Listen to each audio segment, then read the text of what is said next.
week. The Senate Armed Services Committee heard testimony just a few hours ago from the Pentagon's UFO chief, Dr. John Kolosky. He is the director of the All-Domain Anomaly Resolution Office, and in his testimony, he referenced several videos of UAPs his teams have been investigating, including the famous Go Fast video made public in 2017, appearing to show a UAP fly really fast and really close to the ocean's surface. His conclusion, though, no anomalous activity detected.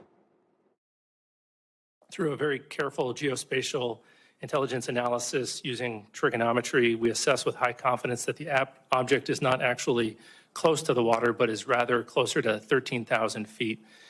A trick of the eye called parallax makes it look like the object is moving much faster. Parallax. We also got eyes on a new video of a reported UAP that the Pentagon is marking as resolved. This one was taken back in 2018 while Mount Etna in Italy was erupting. You see an object appear to be flying through gas clouds and volcanic ash. But again, through video analysis and 3D modeling, the Pentagon is determining that this was a balloon drifting in the wind. Now, not all the investigations, though, are cut and dry. Over 750 plus reports of UAPs were referred to the Pentagon to look into. So far, at least 21 of them are still a mystery. We heard testimony about several of those cases today, including a law enforcement officer's account of some sort of floating orb. Take a listen to this. A blacker than black object. He said it was about the size of a Prius, 4 to 6 feet wide. And as he got 40 to 60 meters away from the object, it tilted up about 45 degrees, and then it shot up vertically. He says 10 to 100 times faster than any drone he's ever seen before. It emitted very bright red and blue lights that illuminated the inside of his vehicle as brightly as if someone had set off fireworks just outside his vehicle. Yeah, so still some unresolved cases out there. Ryan Graves, co-founder of Americans for Safe Aerospace, joins us now. Ryan, thanks for being with us. Let's start real fast with your take on the old cases we heard about. Go Fast, Agua Dia, Mount Etna now. They are saying that those are case closed, according to the Pentagon. What are your thoughts on what we heard? Well, it's nice to see that they're putting some analytical effort behind these investigations. And if they determine that they are debunked or not of interest, I think that's, a step in the right direction to better understand this phenomenon. However, I would argue that some of these cases are quote unquote debunked or no longer of interest. Specifically, the Go Fast video itself was never really interesting because it was going fast. The pilots certainly didn't say that, nor did they name the video. If anything, the Pentagon simply debunked their own naming for that video.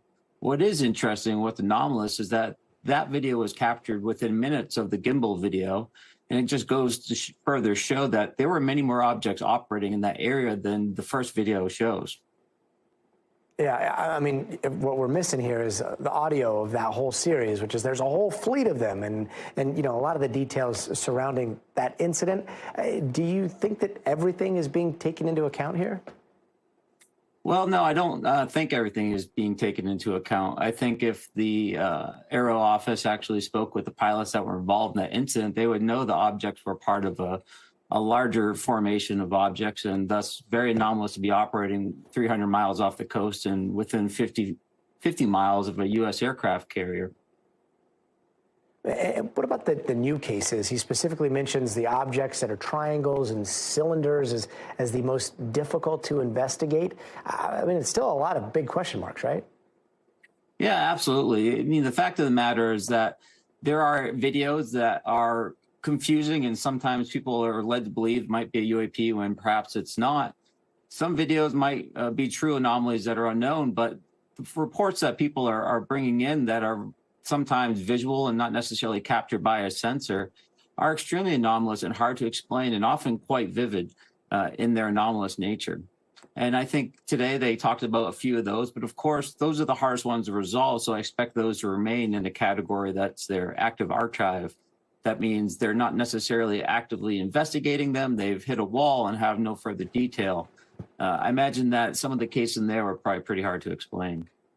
Yeah, I'm so glad you brought up sensors, too. I did want to get your thoughts on this new tool, the Gremlin, right, that's been rolled out by Aero. It's this kind of like a sensor fleet. If you can explain what the Gremlin could do here and what kind of answers it could give us.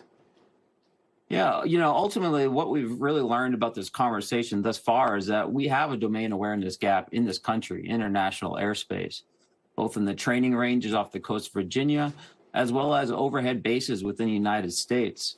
Now, whether they end up being drones or whether they end up being UAP, I think it's extremely important that we close the gap. And so I commend them for the capability that they're trying to field to some of these locations.